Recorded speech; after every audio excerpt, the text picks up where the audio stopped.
I'm always at a disadvantage going last, also at a disadvantage being the Californian and deep in the heart of Texas. So I'll try and mind my P's and Q's.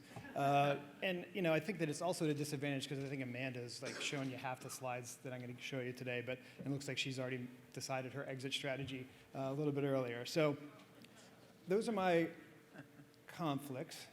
And so again, many of you are probably already contemplating your own exit strategies, right? So do I go to the left and listen to Jeff's talk, or do I already start thinking about where I'm going to eat tonight and ribs and get dinner? So hopefully you'll bear to the left and listen to me for at least the next 15 minutes or so. So what are the different exit strategies? So it depends on who the person is. We've already heard this here today. So some people may have a lot of exit strategies. Some people may have no exit strategies. Some may have exit strategies that then go away, and then vice versa. So how do we think about all this? Well, I think this is sort of a useful paradigm of sort of what we're doing when we're treating people with shock. So sort of the top blue box is the patient who comes in with shock, defined however you want to define it. Then the middle portion is you've done something therapeutically to the patient. And then if you go off to the left, you've recovered, hooray for you. If you go off to the right, you haven't recovered, and you're going towards palliation, which is sad, or you're going down into some sort of advanced heart therapy, which is kind of where I live. Well, what do the numbers look like? And we heard this a little bit earlier. I think Amanda tried to sort of kind of ballpark the number of patients who present with cardiogenic shock. And you get different numbers depending on the definition and depending on the data source. But looking at that like this, you say, well, maybe there's about 100,000 people in the U.S. that have cardiogenic shock. This is acute MIs, but you add myocarditis and some of the other things that we've talked about today. Maybe just ballpark it rounds out to 100,000. Well, just to give you a little bit of perspective, so this is data from the ISHLT database, and this is the number of transplants per year in our database. And so we get our data from a number of different places in the world, and the US is that sort of red data. So about 3,300 transplants in the last year on that graph.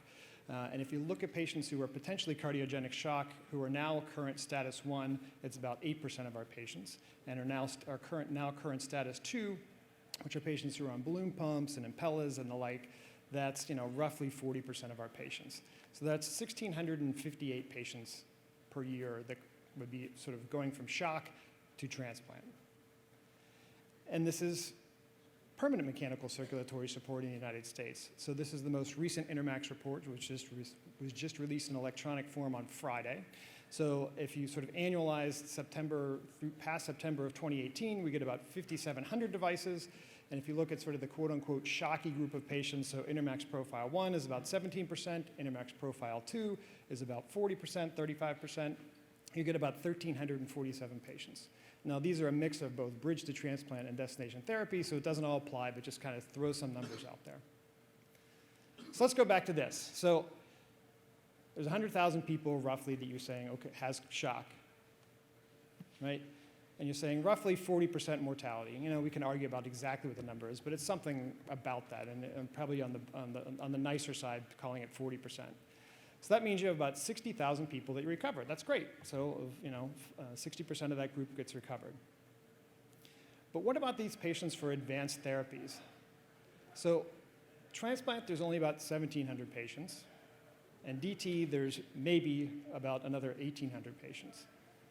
And so the reality is you're palliating about 40,000 patients, and the patients that I'm going to see and I'm going to care for the long time are a very, very select group of patients.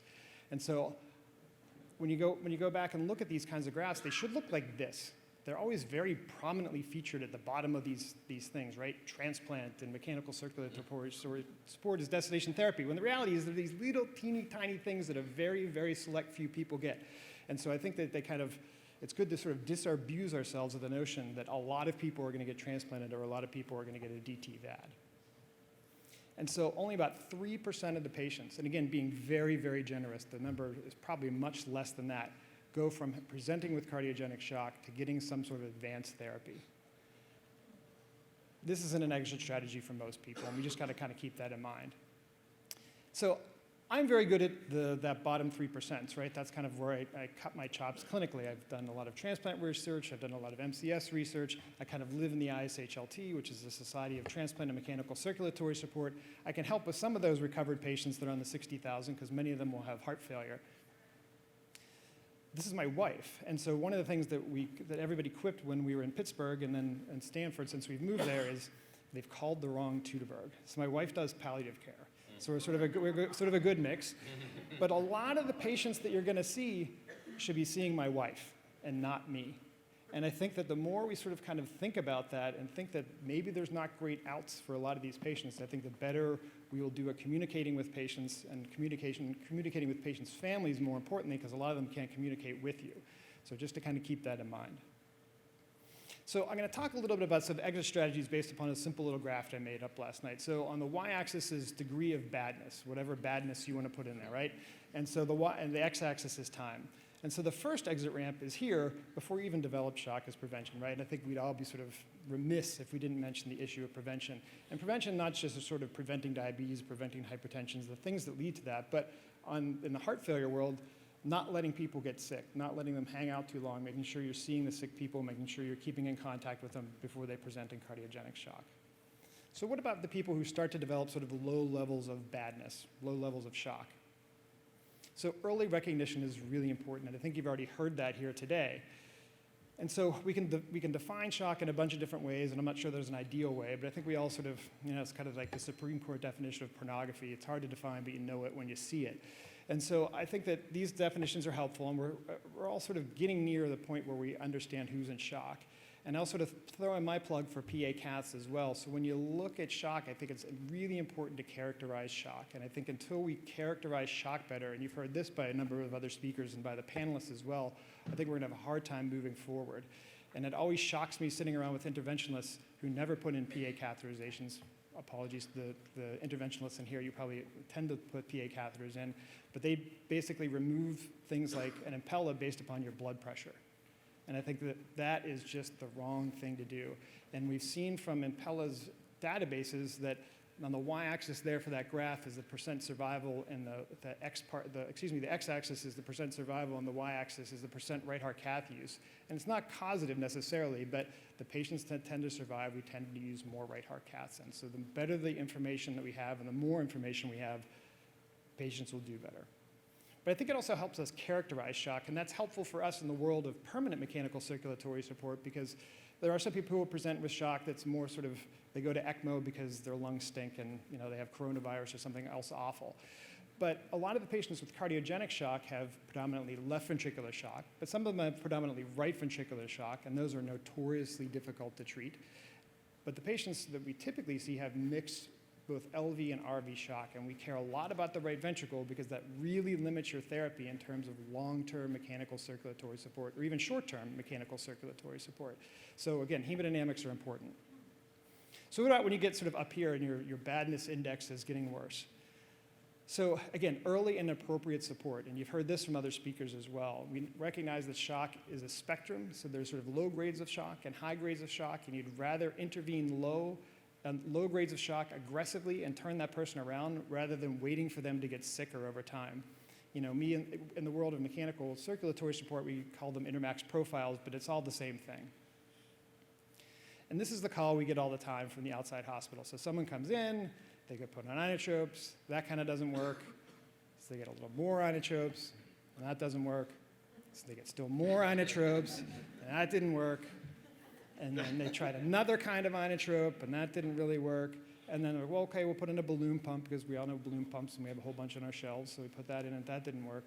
Then we start them on pressors, so now they're on epi, and now they're even on more epi, and maybe some norepi, and then they call you and say, hey, I have this great patient for you on ECMO. And so at that point, the cat's sort of already out of the bag for a lot of different things. And you kind of get into this, which we've seen in various forms already.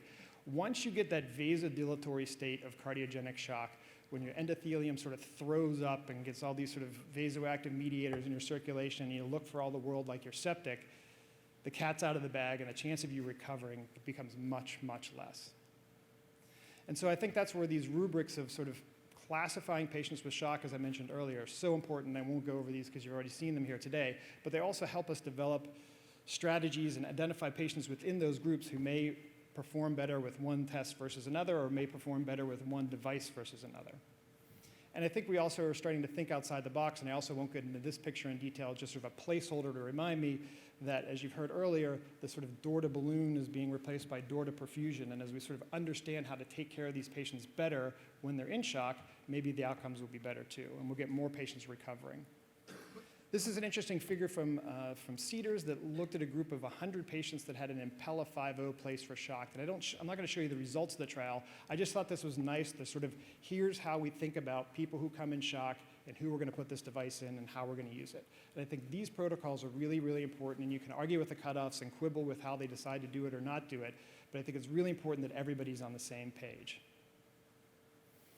And that these sorts of things are also important for your institution, sort of defining who's in shock, defining what you do, defining sort of how much support the person needs, tailoring that amount of support by the device you pick so that you can get the sort of best support and most appropriate support most quickly for those patients.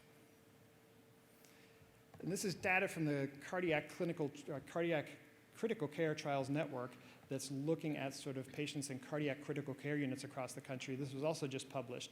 Along the x-axis are just the various sites, and it just sort of looks at how much sort of mechanical circulatory support they use versus how much balloon pump support they use. And again, it's kind of all over the place. But interestingly, when you look at the groups of patients and you divide them by tertiles, so the group on the far left is the least likely to use something like an Impella. The group on the right is the most likely to use an Impella.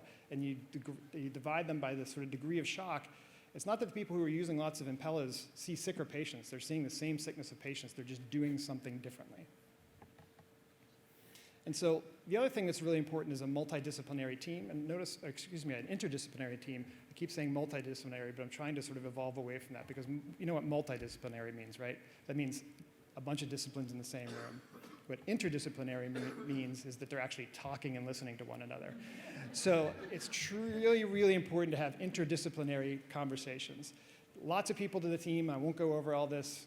Heart failure, interventions, perfusion, surgeons, palliative care, pharmacy, the like. I think it's really, really important to involve a big group of people understanding and taking care of these patients and developing protocols, not only within your own hospital, but outside the hospital too, and with your partner hospitals. Sometimes you get them to an intermediate hospital so they can get an intervention and then get to you, or get it to another hospital so they can get ECMO and then get to you, or maybe you take ECMO out to them. There's not necessarily a right or wrong answer, but you need to develop these systems and get everybody on the same page to get people the support they need as fast as they can get it. And you've also seen this, as we develop these sorts of networks and understand these sort of protocols, we can actually improve the care of our patients and the outcomes with shock and better understand and better characterize our patients and understand who's going to benefit and who isn't. And so lastly, the sort of how do you kind of wean or transition these patients? If you look at surgically placed VADs, this is a series from Columbia, and it's already sort of enriched with people who might benefit from transplant or mechanical circulatory support. And you can see sort of about 40% of the people die, and then you have a mix of death, transplant, and VADs in those patients. But you also see studies like this that say, hey, we took a bunch of patients on ECMO and VADed them, and then we took a bunch of patients who weren't on ECMO and VADed them. And look at that, the outcomes are exactly the same. But when you look at behind the scenes in these trials, there's a whole bunch of people with ECMO, a bunch of people get kicked out because they're on VV, a bunch of people get kicked out because they drop dead. And then when you look at the patients who got ECMO, they had a lot more complications before they had their permanent mechanical circulatory support and a lot more complications after they had their mechanical circulatory support. So although those survival Kaplan-Meier curves are there, that's a very select group of patients, and they still tend to not do good when you're super aggressive. So when we're thinking about transplant and VAD, we have all these things to think about. Your heart stinks, okay, we get that, but it matters in terms of do you have AI, do you have a mechanical heart valve, how many surgeries have you had before, what's going on with the rest of your body, is the rest of your body just as bad as your heart or not? There's all these social things that we need to understand in terms of your candidacy for these advanced therapies, and it's really bad to wake up with a heart pump that you didn't have 12 hours ago and being told you needed a heart transplant. It's even worse to be in that same position to wake up with a heart pump to say you're going to have a heart pump for the rest of your life. So these are really, really tough decisions. And I think that we're even learning that in transplant as we change our allocation system. We've seen that our patients that we've transplanted from ECMO and from these temporary devices don't do as well as our patients who were quote unquote that sick before we made that allocation system change. So I think we're getting there with shock. I think we're getting to the point where we're having common definitions. I think the outcomes the interventions to reverse shock, we can argue about when they need to come along, but they need to be timely and they need to be done in sort of a team setting. I think the option of sort of who we treat or don't treat, So other people's patients, the patients that are most easy to turn down, right? So, why are we supporting your patient? That's ridiculous. That person's too sick. Whereas my patient, who's the exact same thing, is totally fine for mechanical circulatory support or transplant. And we have to avoid a lot of these other sort of anecdotalisms that we tend to practice in these patients who are very sick. Again, an interdisciplinary team, making decisions together, talking to the patients and their family and having them understand what the risks mean, and then recommending a therapy kind of based upon the risks and in the context of that particular patient are the most important things that we can do for these really, really sick patients. And with that, I'm happy to take any questions.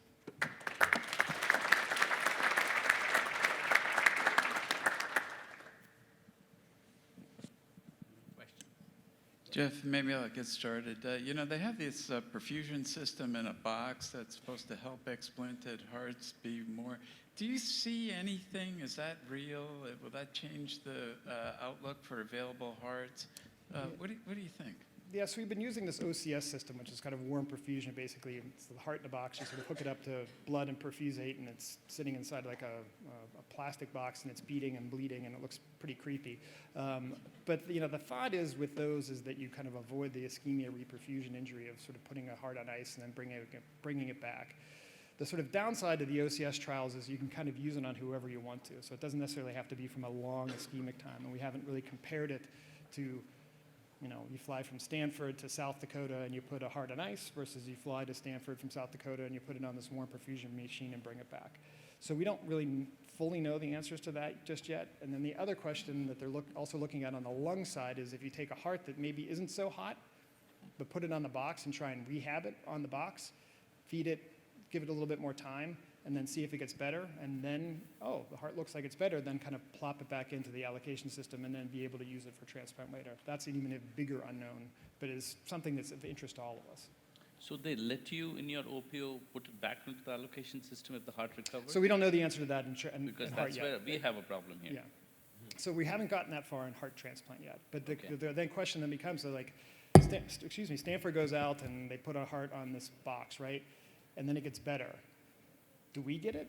Does it go back into the system? That's exactly right. I don't know. I would like to say that we get it because we put in all the hard work, but who knows, right, in terms of the equity and fairness of how we do that, or does some other sort of non-biased entity then take control or go out and put them on these devices? I think it's something that we will need to wrestle with in our community. Because the next question after that is, if someone else gets it, who pays for it? Because it's an expensive piece of thing, and it stays in your OR. It takes your OR time. Adds about 30 to 40,000 grants to your overall bill.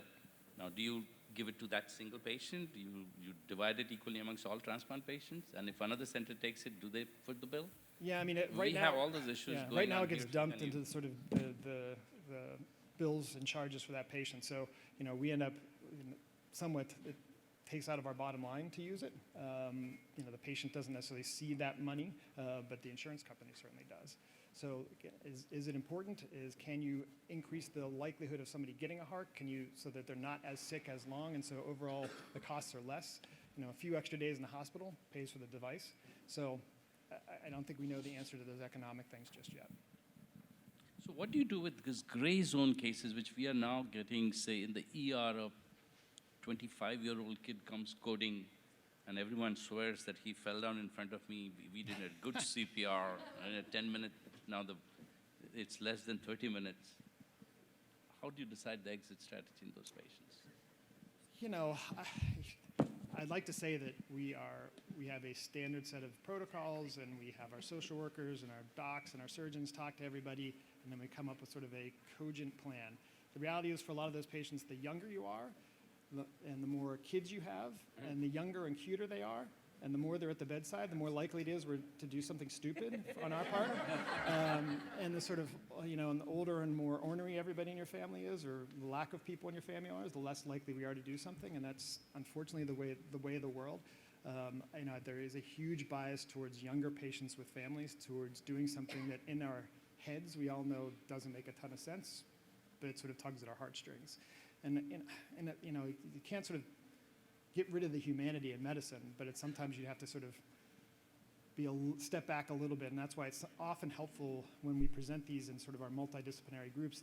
So I'm presenting at our conference, and if David's there, that I'm very invested in this person because I've met the family and I've seen the kids and da-da-da-da, and he can kind of bring the cold reality of, Jeff, what are you doing? Like, this guy's not going to get better. And it's not that David's a bad person, but I would say the same thing if the shoes were reversed. So it's really hard. And I don't have a perfect answer. I think it's something we struggle with all the time. Kind of case you might consider organ donation later on. If you have a young patient now and it's 30 minutes resuscitation and you put him, that the likelihood that he's going to recover is not high, but you might have collateral benefit from that and might get the liver, kidney, or other organs from him. What do you think about that? I mean, I think that's what happens a lot. I think that we have young people, bad things happen to them, they get resuscitated, and they never wake up. And those are the patients that end up, unfortunately, being organ donors a lot of the time.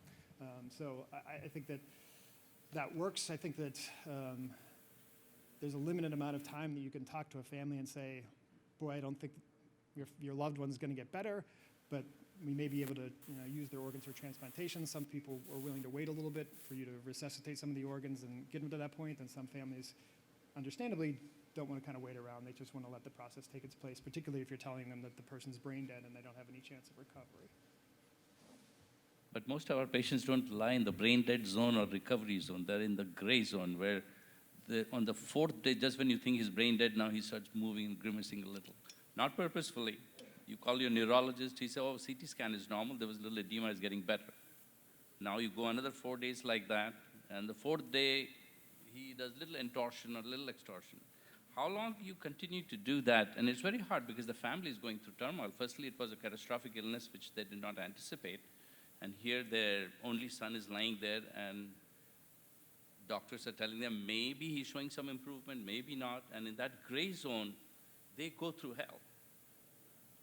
We don't have a litmus test we can say, okay, this brain will recover or not. If they're brain dead, that's easier, that's defined. But it is that gray zone where we struggle most of the time. And there's no correct answer for that. Yeah. Well, I mean, this got depressing really quickly. Sorry about that. But I think that those patients we struggle with, if someone's not waking up, it's hard to recommend doing anything.